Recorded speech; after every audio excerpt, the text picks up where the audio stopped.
Hi, this is going to be the P2P04 video for tutorial 2, and what we're going to be dealing with is how to track complicated projectile motion problems using Flex PDE.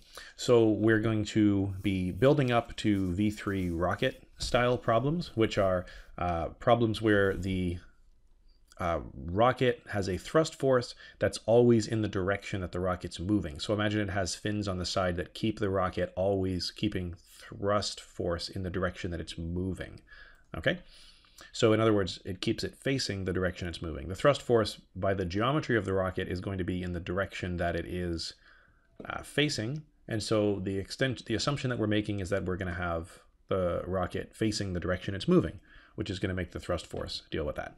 So we've got some specs on the rocket here, but before we dive into that, we are going to instead deal with a projectile motion problem so that we can check that we've set everything up correctly in Flex.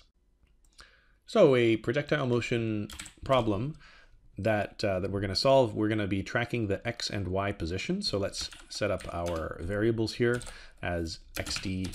We're going to use a time-dependent thing. So we need to set threshold. We can use 0.1 for that, that's okay. So this is going to be our X position and our Y position, and then the X and Y velocities. Let's just paste that in again and then edit it. Okay, and then we can use ngrid equals 1 to speed up the grid, to speed up the problem by not caring about the mesh. The mesh is the dependence on space, the X and Y. Because there's that dependence built into this finite element method solver, we can't use X and Y as, we can't use those variable names as the position of the rocket, since they're already used up for the location within the mesh that we're simulating. Now we're going to type the bulk of our equations in here. So we could say M is equal to 800, and we'll have G defined, 9.81. Then we can specify a force in the X direction and the Y direction, and then accelerations. So maybe we'll just start off with AX is equal to 0, AY is equal to negative G. Okay, so some initial values. Let's give this projectile a trajectory. So let's say VI is equal to 20, and it has an angle. We can use these same ones from the problem so we have less to change later. Theta naught is equal to 30, and we'll convert this to radians.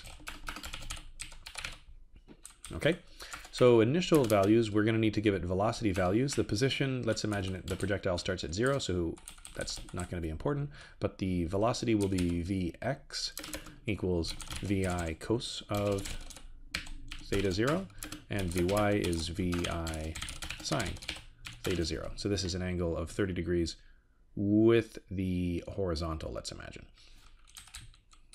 Okay, so the differential equations. Since we wrote the accelerations up there, we can use pretty uniform differential equations, which probably won't themselves have to change from problem to problem. So most of the action in adjusting this is going to be in the definition section. So equations that will do that will be for X, we'll say that its time derivative is the X velocity. Similarly for Y. While in the to get from there to acceleration, the derivative on the differential equation for velocity in the X direction would be that its time derivative is equal to the acceleration, and the differential equation for the Y velocity is that its time derivative is the Y acceleration. Okay. Again, the boundaries are to do with the finite element method, so we don't need those. Time 0 to, I'm not sure when this is going to land, so let's say 7, halt. We can make it stop if the projectile has hit the ground, so we'll say if yd is less than 0. For the plots at the end, let's make a history plot that plots xd and yd together versus time. And we'll do that by saying for t equals 0 by 0.1 step size to n time. And let's give that a shot. Okay, so it looks like we've got a projectile that's gone, this sort of x versus time is just increasing linearly. The y velocity starts out lower than the x because we have that lower angle, and then goes up to some maximum of y position, I should say, of 5, and then decreases back down after the same time. So symmetric, this indicates the parabolic flight trajectory in y. We can increase there's a few tests we can do right now. We can increase the angle, and we would expect that initially there's more y velocity. So that would have an arc that starts off at least above the x curve before it starts sloping down. So let's see if that's the case. We should be able to do that if we go above 45 degrees. So let's say 60 degrees. Yeah, okay. As promised, it goes up a little bit higher, and then we can look at what's another thing we can do? Well, for a straight projectile motion like this, the maximum range should be at 45 degrees. So we've got 35 as the x distance about when it stops.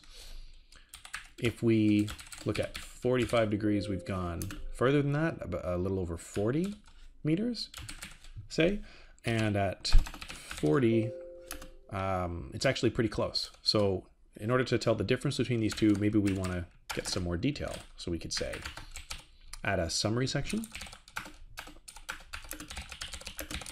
report eval of xd 0, 0, and this is the range at the end. So here the 0 is specifying again a location in this grid, which is not important because we don't have any x and y dependence in the variable, with x and y being location within the grid. We don't have any dependence on that in any of our variables or the differential equation. So the summary here, maybe we can make that a little bit bigger. Yeah, so about 41 at an angle of 40. If we go to 45, it should be slightly bigger. Yep, over 41 now. So it did go farther there. At this point, we might consider adding more precision. So 40.87 at an angle of 45 degrees. If we go to 44 degrees, 40.858, slightly smaller. And if we go to 46 degrees, 40.845. Both of those smaller than the answer at 45 degrees. As expected, 45 degrees should give us the furthest trajectory. Okay, so that's sort of like our reasonability checks for this projectile motion. Another thing that we could do for this version of the problem is do a numerical check by just solving a projectile motion question subject to these initial conditions for where the final position would be. So we can go ahead and do that by maybe using Maple here. So let's just quickly sketch out what we would have to deal with. We've got a y differential equation that we can solve to look for what the final time will be when it lands, and then we can solve for the x position at that time. Okay, so let's say that theta 0 is equal to 30 times pi over 180, and we'll say that vi is equal to 20. Then what we'll do is we'll do dsolve of diff of y at t with respect to t twice. So the y acceleration is equal to negative 9.81, subject to the initial conditions that y at 0 is 0, and the rate of change of y at 0 is equal to vi sine of theta 0. So that should solve the y differential equation. Seems like it works. It starts at 0 and it has a trajectory in time that is a downward sloping parabola. So everything seems like it makes sense. We can find out when it is going to land by plotting it after we assign that.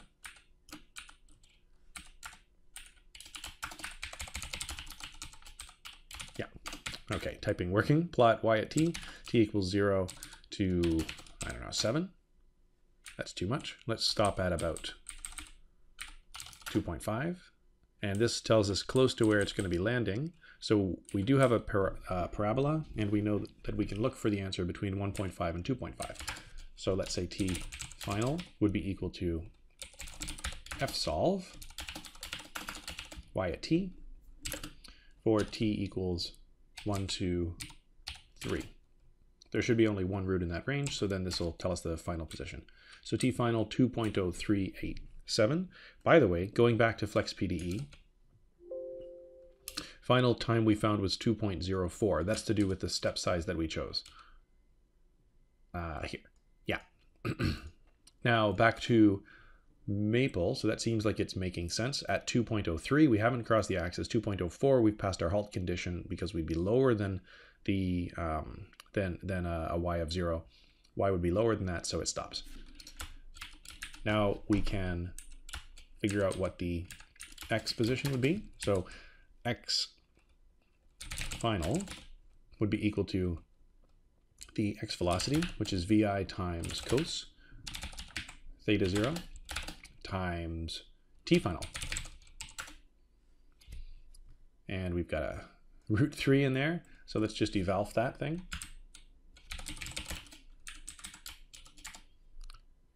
All right.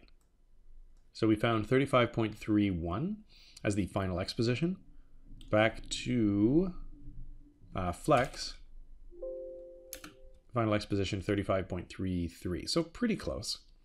Slightly farther according to Flex than Maple said that it goes at this point. And why does that make sense? Well, because Flex stopped slightly after Maple did. If we were to increase the time precision, 0.05, it should get slightly closer to the real end time. Nope, didn't make it. Oh, we'd have to get something that's going to stop, that's going to hit a point within that kind of precision. So we'd kind of need to go 0.01. This is going to take a little bit. Movie magic. Okay, we're back. It stopped. And yeah, 2.039. And indeed, it is closer to the, nope, not that file, to the Maple answer of 35.31 with its 35.316. All right. Yeah, cool. So that's the verification of this trajectory motion part of it using Maple. Back to the more complicated rocket problem. Now that we've got that shell sketched out, it's actually fairly easy to add in all kinds of other complications to do with the rocket motion itself. So the first thing I want to do is deal with adding in the rocket force for this. So let's, but by that I mean the thrust force in particular. So to deal with that, we are going to take the flow velocity of the rocket. The fuel is, I can see it just under the edge there, 40 kilograms a second. And the fuel, that expels at a rate of 1,000 meters per second, meaning that it has a thrust force of Q fuel times V fuel.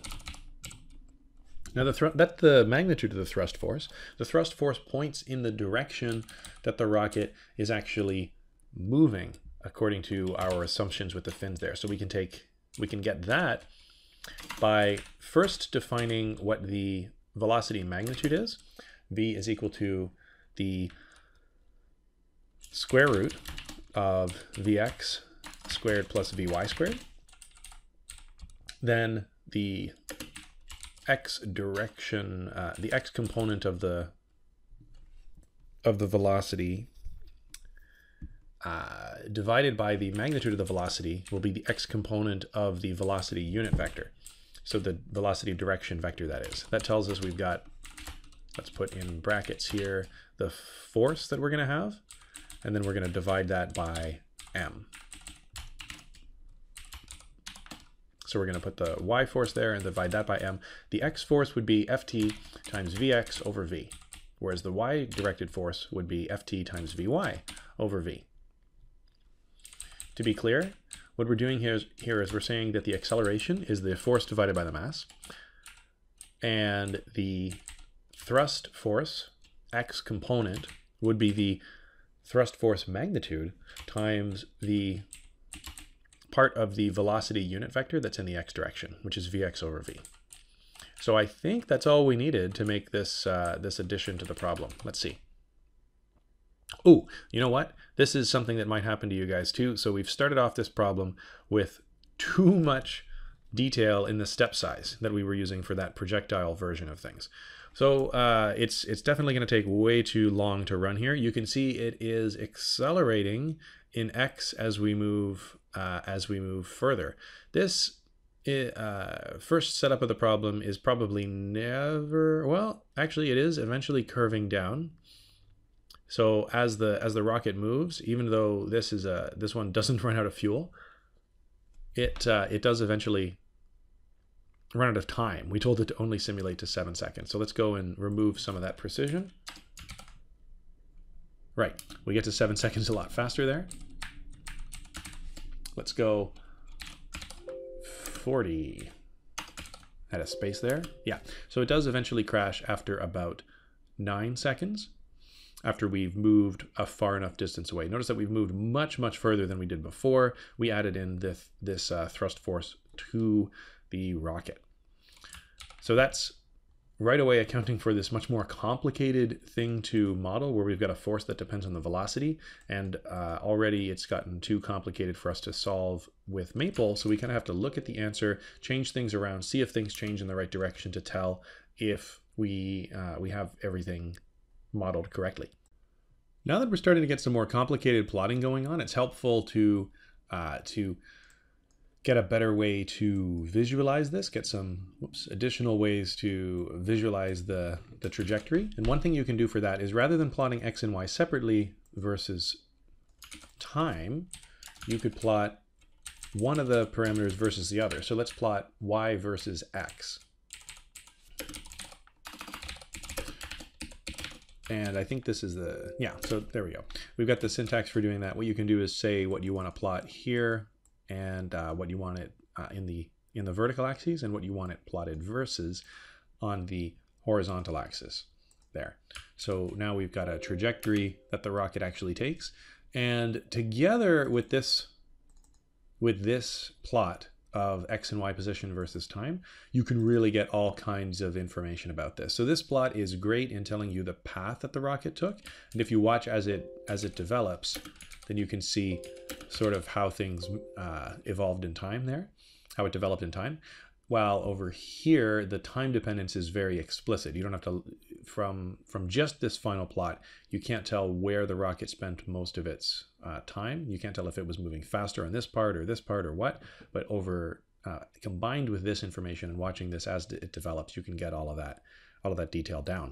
Okay, so that's the rocket trajectory using the thrust force only. But what we haven't done is accounted for the fact that the fuel as it leaves is going to be changing the rocket's mass. So let's go and fix this thing that we wrote originally. So the 800 kilograms is really the initial mass, and a lot of that is fuel. So fuel I would be equal to mi times 0.8. We don't want to rewrite the 800 kilograms here because that would be like a magic number in the code. You want to only have every number hard-coded in one spot for sure. So anything that's used more than once, make sure you've got that's a great sign that you need a variable for it. Even something that's only used once, like g, it's a good idea to assign a variable for it, because that's a way to explain what that is. If we said ay is this over m minus 9.81, maybe you'll recognize the 9.81, but for something like the fuel and if it was 40 and 1,000, you just say ft is 40,000, you might think, okay, why, right? But looking at what the parameters were that led to that makes it a lot more explicit where calculations came from. And definitely if something's used more than once, like your VI and theta naught, those are great times to have variables defined for them. Okay, so M fuel I is Mi times 0.8 because that's 80% fuel. And the time that we're going to have fuel for, I'm going to call T fuel, and this would be M fuel I divided by Q. That's the amount of, so since we're expelling fuel at a rate of 40 kilograms per second, we divide the 640 kilograms of initial fuel by 40 kilograms a second to find out how long the rocket is going to have fuel for. So what's that? That's 640 over 40, and that's 16. Okay, so 16 seconds of fuel. So in fact, it doesn't make a difference to the fuel running out to the thrust force, because by the time we hit the ground in this, Q fuel. In this problem, did we? Ah, yes, we're running into an order of things to find problem here. So we have to put this a little bit after. And now we also have to rename the M. So I'll come back to that thought I was having earlier in just a minute. M is equal to Mi. Yeah, okay, so the thought I was saying was that the fuel is going to be lasting until the end of the trajectory with this initial version of the problem here, so that doesn't affect the thrust force. But what it does do is affect the mass. So the mass is starting off as Mi, and then we're subtracting off mass as the fuel is leaving. So the first guess at this is we should subtract off T times Q fuel. And again, we've got to put the fuel velocity earlier than this, so let's just put that up there. Now this can become a problem if you have a very long time for the rocket trajectory. And so, because we're going to be using up more fuel than we actually have. So technically speaking, we should be saying that the mass is going to be the initial mass minus T times the fuel mass, as long as we're less than the T fuel in time. So if T is less than T fuel, then T times Q fuel, else M fuel I. Think about this for a moment. What we're going to do is subtract off, as long as we're less than the fuel time, the current time times the fuel mass flow rate, because that's how much fuel would have left. But if we're more than the T fuel time, we're going to subtract off all of M fuel I, all of the initial fuel mass. Yes, I have to put these calculations in the right order. Okay. Now, the next thing we should do is technically make the thrust force turn off if we are past that time. So we'll use the same kind of syntax here. If we're less than the fuel time, the thrust force is Q fuel, V fuel. Afterwards, after we've run out of fuel, there's no thrust force. All right. So there we go. Again, none of this really mattered for this particular trajectory because we didn't go far enough to run out of fuel. But if we were to increase the angle, perhaps 60 degrees, can we see it run out of fuel? Nope. We ran out of time first. Oh no, we did definitely run out of fuel. That happens at 16 seconds, and you can see that there's a slight change in the in what's going on here with the position. That's because the fuel change represents a change in acceleration. So another way that we can, some other things that we might want to look at are what the acceleration and the mass looks like versus time to explore this. So let's plot those two.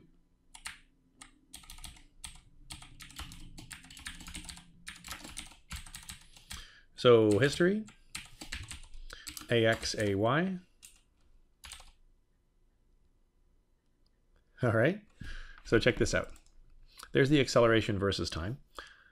We start off with a positive y acceleration that decreases a little bit and then increases more as we've pointed the rocket more and more upwards. So sort of comparing to this. Oh, actually, sorry, correction. The rocket, why does the y acceleration decrease at first? Because we are starting to point more and more downwards. But then the rocket acceleration increases in magnitude and points more and more, gets larger and larger in the upward y direction and larger in the x direction. What's going on? It's not redirecting the acceleration when we're moving over here so much. It's just increasing the magnitude before it drops to negative 9.81. So why would that be? Well, because the force is a constant. The force magnitude, the thrust force magnitude is a constant, but the mass is decreasing quite significantly, right? We end up with only 20% of the mass that we started with. So if we were to plot the mass versus time, actually, what kind of units? Nah, we could get it on the same plot. It'll be crowding things. So numerically, the mass is similar to the acceleration. So let's just plot that too. Okay. So this is acceleration for these two curves and mass for this curve. See, the mass is decreasing in time as we're using up the fuel, and ends up at the 160 kilograms left over after we've used up all the fuel, and then we've got a constant mass for the rest of the problem. So the piecewise functions seem like they are working, and around that same time is where we should have a big change in the x and y velocity that's going on up there. X and y position, and the derivative of this, the velocity. Okay, so there we go. Looks like the rocket problem is working. What we had to do are these piecewise functions for the mass and the thrust force. We can go back to maybe 40. One thing that's interesting to note is where the maximum range is now. So do we still want to use 45 if we have this rocketry problem, or what's your prediction? Should it land a little bit? Should 45 still be the optimal angle to use? Should we use a little bit higher? Should we use a little bit lower? What do you think? Play around with it. See if you can justify the behavior, by all means. Now this is stopping. So what we need to do is increase the maximum time. So we'll go time to maybe 400, and that's going to be slow. So let's go by 1.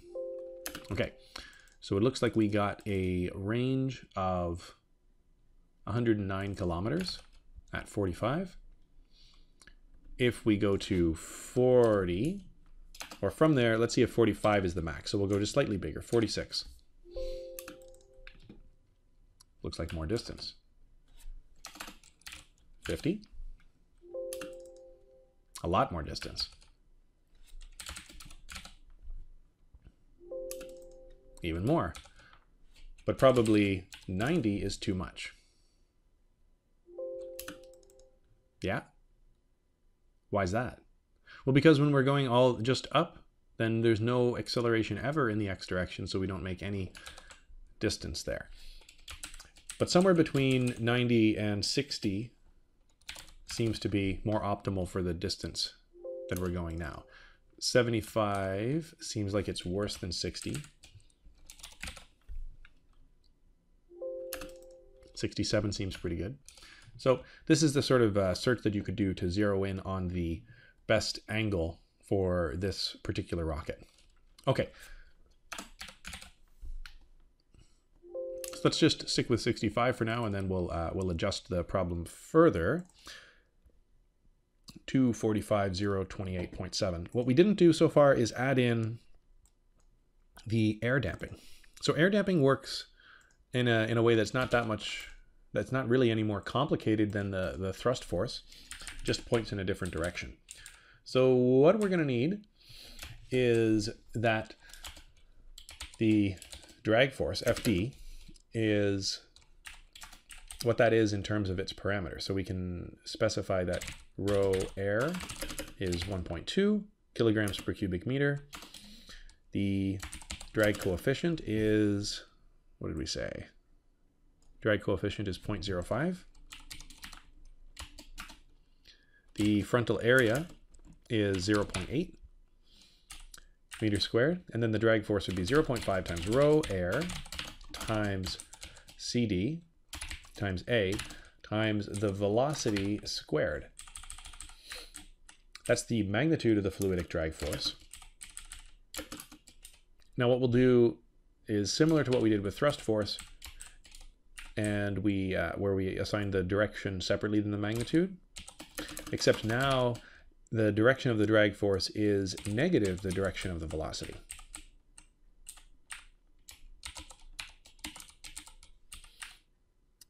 Okay.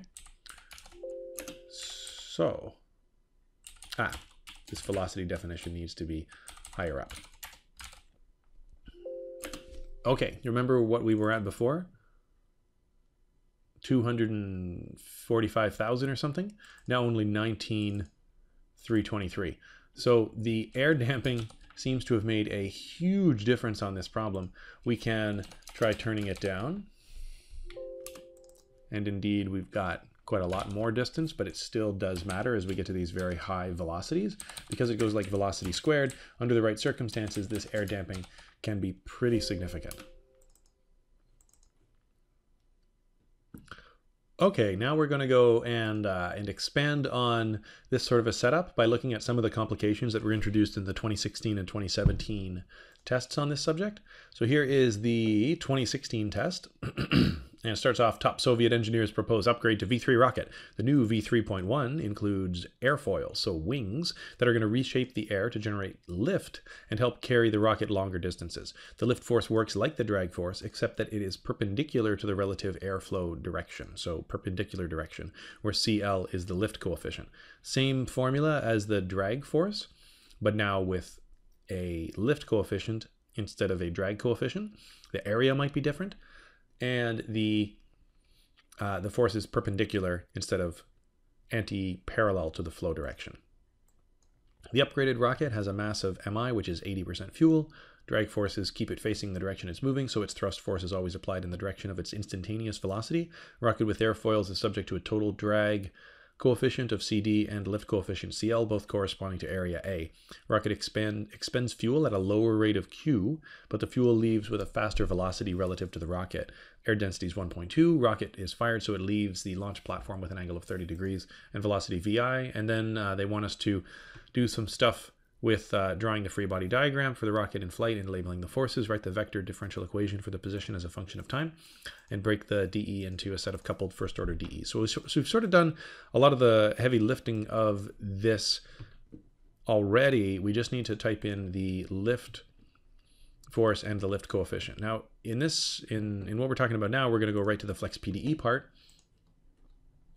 And that means that we're going to need to know what the constants are, and they were given in part 2 of this particular test. So if we skip ahead, then we can see exactly what those numbers are. So let's go through adjusting the parameters to the ones in this particular problem. So mass initial is 850, 80% fuel again, so we are good for that. And we've got a drag coefficient of 0.1. I think we were close. Yeah, 0.1. And a lift coefficient of 0.01, and they both correspond to an area of 2. Air density is 1.2, all right. Rocket leaves with an angle of 30 degrees, and initial velocity 40 meters per second. We had parameters of for the fuel, 20 kilograms per second, but a faster velocity of 2,000 meters per second. Okay, so before we do anything like adding in the lift, let's just see where this thing lands as is. So it looks like we've got a range of 55.17, 55.18, I guess, if we round correctly. And it has not run out of fuel at that point. We're still sort of decreasing the mass in time. So now we can go about adding in the lift. And the lift force is supposed to work the same as the drag force. Same area for this version of the problem, but with a lift coefficient instead. The difference is the direction it points. So it's perpendicular. So this is sort of anti-parallel, and the lift force is supposed to be perpendicular. So the x component of it, imagine something's moving in the positive x direction, then it's going to have a positive y lift force. So we'll say FL times Vy over V. And what about the x component of it? Well, if it's moving up, then it has a negative x lift force. So its y component, the y component of the lift force is in the negative x velocity direction, whereas the x component is in the positive y velocity direction. This is a rotation on this vector. You sort of start out with this one, the thrust force is in the direction of velocity. Rotate 90 degrees counterclockwise and you get this set of forces. And then 90 degrees counterclockwise again, and you've got this one that's just in the negative x and y in each direction. This test was very kind to you in spelling that all out in the vector components here by giving you the direction of the different forces. So now that that's turned on, we can see how it affects the flow. So without it, CL is 0. We went 5517.86. And when we turned on the lift, it actually went a slightly smaller distance. So that's interesting. That's not what we'd expect.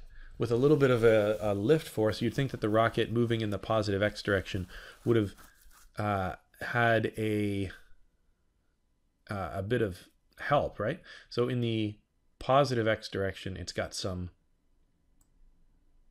let's see, does this make sense? Did we do this thing correctly? If it's moving in the positive x direction, then it should have a y acceleration based on that. So this actually should be a positive number there. Whereas if it's moving in the positive y direction, it should have a negative x acceleration. So we mixed these up. Right. Okay. So if you were screaming internally when I was drawing out these things, then good for you. Thank you for paying attention and thinking about it critically. If you were just sort of nodding along like, oh yeah, that makes sense, then maybe don't believe everything I say. I'm definitely not right all the time. If you were sort of like, whatever, then go back and try and guess at why I'm writing these things. Like think critically about it, please. So now does this agree? Yeah. Okay. Now it's the same as it is in that expression. So we're good. That was a fake check earlier. Not a good check. Didn't look at the signs. So what do we got? It is longer. Now, it was only considering how the result changed that made me catch this error at this time. Full disclosure, I'm recording this after this has been a really long day. This is dealing with for a like capstone pitches and like a massively long marking session afterwards with TAs after a whole bunch of teaching. Now you don't care about my sob story, but why I'm bringing it up is because there's going to be times in your engineering career when you're tired, and all the more time when you're tired to do test cases on things to make sure that stuff makes sense, because it's so easy to make little calculation errors, little problems when typing things out, when trying to think through it. So sometimes just looking at the results of a thing and then really just triple checking if it makes sense, if it's going in the right direction, will help save the shuttle, or the rocket in this case. So now we can do some fun stuff. We can go and increase this to like 0.1 and see what happens. Woo! Isn't that great? And increase it maybe even more, 1. Oh yeah. That is some lift force on this rocket. Isn't that really great? Well, I'm excited. I hope that you're really enthusiastic about learning about more fluid mechanics and learning about some mechanics and rocketry after this. So try to explain exactly what's going on with these plots after you turn up the lift coefficient, and why maybe too much lift force too effective on the wings is not a great thing for this rocket. Okay, so we're almost there. Now we have the 2017 exams, 2017 test complications to deal with. So this is a slightly different problem. We now have a more complicated, now we're dealing with wind. Okay, so rather than, there's no more lift force, we can turn that off for in the code, and then it's going to go back to the previous version of the problem. But now in this version of the test, we have air that's moving. So the wind itself has this velocity that looks like this plot. The idea is there's a weather controller at position 0, and so it's throwing all this air out around it, but sucking down air from directly on top of it. This is some complicated equation that happens to do that, happens to give you a velocity field that looks like that. So in this expression, r is the distance from the origin. The rocket now doesn't launch from the origin. It launches from -8 kilometers in the x direction. We've got some different rocket parameters we can type in, and we're going to be looking for how the rocket position changes because of all of these, this different set of parameters to do with the air. Okay, so what we'll need to do is go back over here and modify the conditions for this problem. So now it's going to be 600, which is 60% fuel. The flow rate is 20, and the V fuel is 1,000. The rocket starts 8 kilometers away to the left.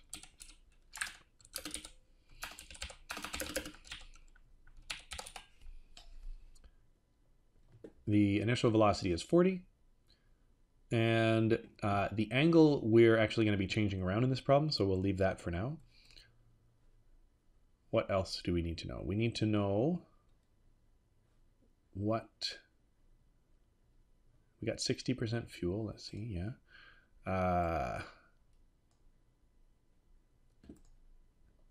We're gonna be typing in this stuff in a moment.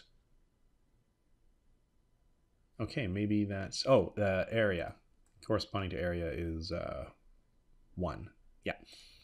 So the area of the front of the rocket is 1. Right.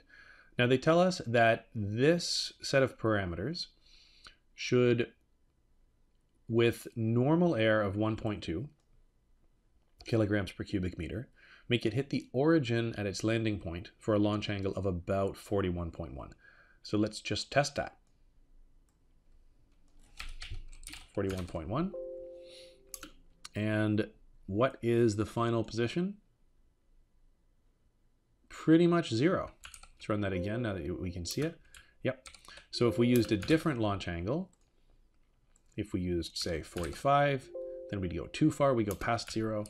If we used 40, we don't quite make it. But 41.1 seems to be perfect for making this rocket hit 0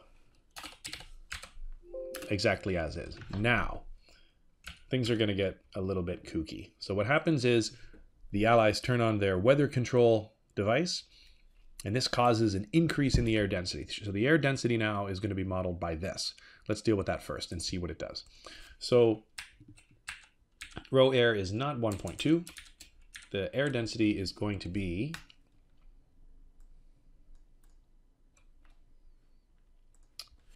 (1.2) plus 10 divided by square root of r over 50 plus 1, where r is the square root of xd squared plus yd squared. So now the air density essentially is going to be, as r gets much smaller than 50, then this term goes to 0, and we're going to be essentially having not an air density of 1.2, but an air density that is 10 higher than that. So going up to, limiting to a maximum of 11.2. So that air density directly increases the damping, right? The damping is proportional to the air density. So the closer we get to the origin, the larger the damping is going to be, up to a maximum of about almost up to a maximum of about 10 times as much damping. So as expected for this 41.1, which before was enough to make us hit the origin, now that's made it so we don't quite get there, right? The damping is enough to stop it, to make it hit down in Y before we've made it all the way to the origin. Next, the maybe hardest part about this is that there's a wind. So the air itself is moving according to this expression. Now, why this matters, you think, okay, hold on a sec. Why does the air produce a force if the wind is there? Aren't we already accounting for drag? Yes. Well, the drag force is the force based on the relative velocity of the rocket in the air. If the air itself is moving in the absence of what the rocket is doing, then really for the drag force expression, we shouldn't be using just v. We should be using the relative velocity that the rocket is making with the wind. So what we'll do to account for that is say that v, we'll type out the wind velocity. V wind x is equal to 6 times e to the negative square root of r over 50 times x, and v wind y is same thing but times negative y over x squared plus 0.01. Aha, and you know, this is a very easy mistake to make.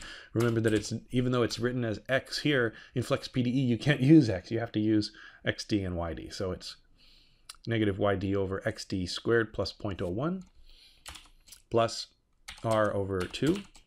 That's the wind velocity, so nothing should be breaking, nothing should change yet because we haven't accounted for how it's going to affect the drag force.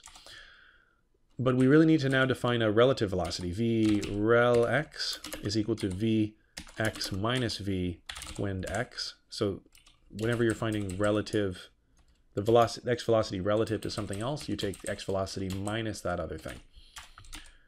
V rel y is equal to vy minus v wind y, v windy. And then here we'll base this on v rel, which we need to define.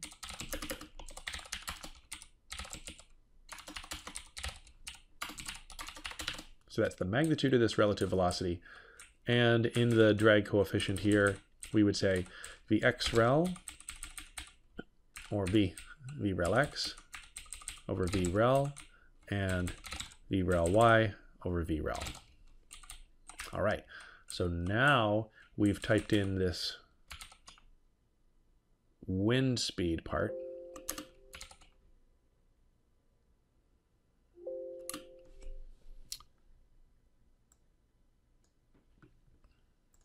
And compared to without the wind speed, when we have a wind, if we just get rid of that wind effect, it ends at negative 1779.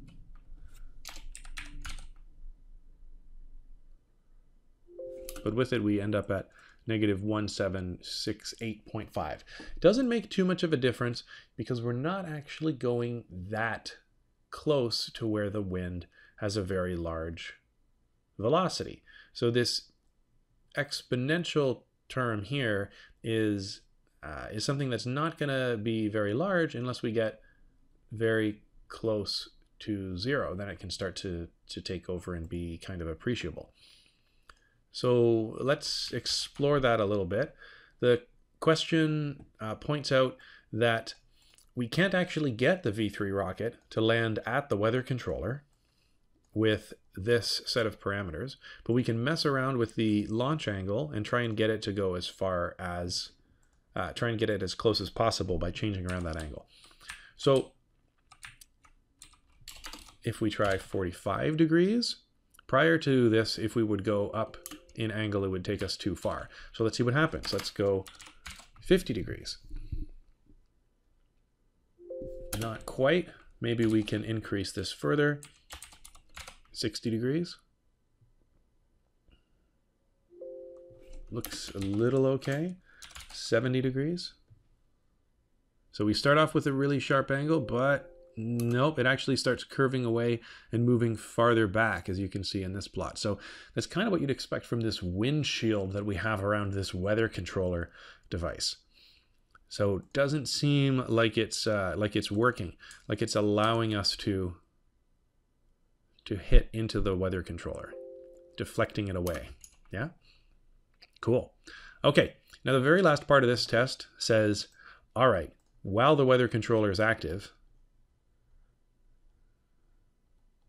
we've got a massive charge on it of 5 coulombs, and we are going to put a negative 0.2 Coulomb charge on the V3 rocket. And then it reminds you that the Coulomb force is based on the position between two things, right? So the force on the rocket would be based on the vector, the unit vector from the other charge to the charge we're finding the force on, in this case the charge on the rocket. So in this case that unit vector would be just the unit position vector, the vector from the origin to the rocket, which is xd over r, yd over r.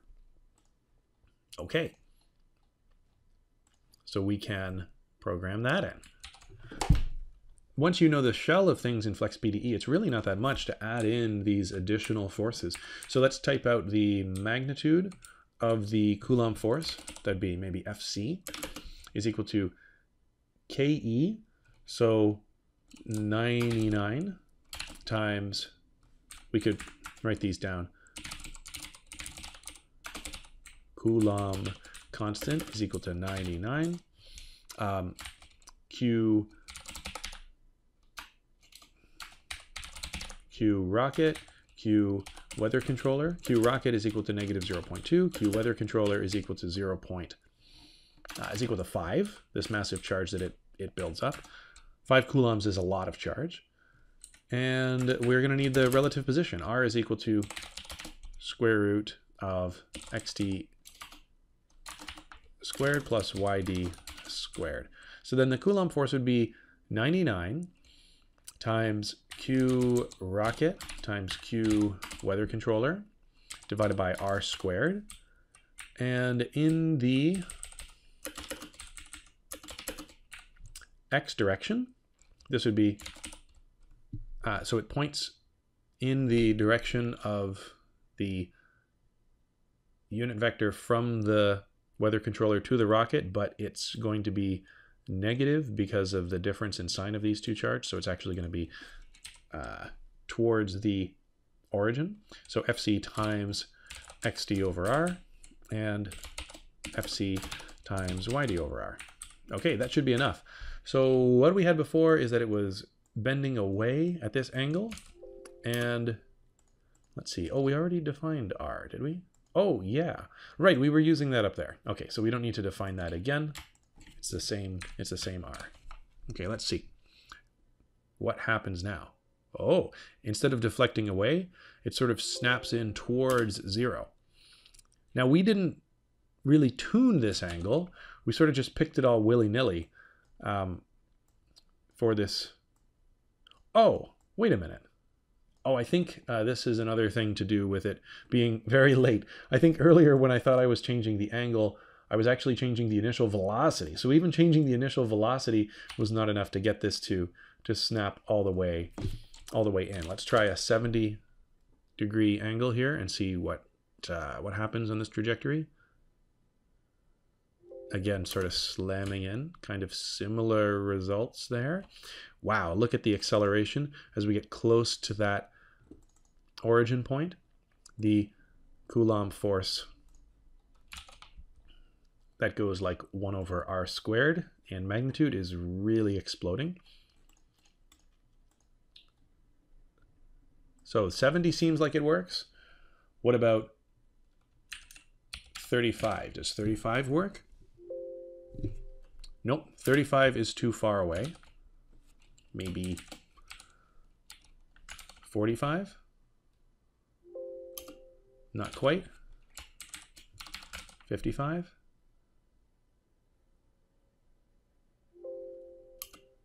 Just about. It's getting almost close to that spot, but seems like it crashes just before it would be able to take over. So probably 60 is going to be enough that it's that we're able to make this thing work. Okay, 60 works at a launch angle of 80, flying up, and not actually making the position work. So still need a certain launch angle to make this work out for us. That wind is still pretty strong, but if we can get ourselves close enough, then the Coulomb force can take over. So the last thing that I'll leave you with is, if you needed to adjust, we didn't deal with it in the same problem, but imagine you had that wind in the previous thing. The lift force, like the drag force, is based on the interaction of the rocket with the air around it. So if you wanted to get all of them working at the same time, then technically you should use V rel Y, V rel X for this as well. So we were at an angle of 40 degrees. We said that wasn't enough, but let's bring back the power of lift on this V3 rocket, and this is now more complicated than any of those past things, and see what happens. Okay, so we're spiraling around. It looks like the 2016 tests effect is dominating what's happening here. We are not getting anywhere close to where the air velocity, the air density is very large. Now in the previous version when we did this, it spiraled enough that we just shot out very far to the right at the end of this. But I'm going to predict that maybe the wind is going to crash us into the ground before we get close enough to stop the, to feel the effects of the charge. Oh, interesting.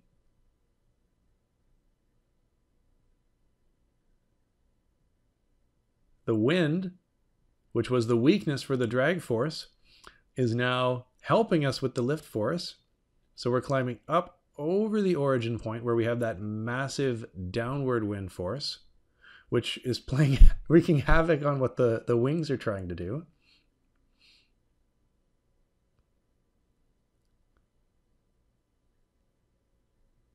Until we've perhaps run out of time in what the simulation said we were going to be looking for. So we've, I think, reached the end. Yeah, we said only run this to 400. So I'll leave this to you to try and play around with parameters and see if you can get both of these effects happening at once, to see where, if there's a launch angle or a lift coefficient, which will make sort of a spiral that then shoots things out and gets it to land right on the weather controller with the help of the charge there. Hope that's fun. I think there's really a ton of different cool dynamic effects that you can plot with this kind of a program and this sort of a shell. All sorts of really awesome problems that you couldn't solve with without this sort of a framework, without finite element methods. Or at least computational solving to deal with the time stepping along. It doesn't matter how complicated these conditions are. We can get an approximation for what the slope is, and then we can move forward and then see where it is at the next point. So I hope that's been fun. Hope you're prepared for for going and doing some rocket science. Enjoy. Thanks for watching.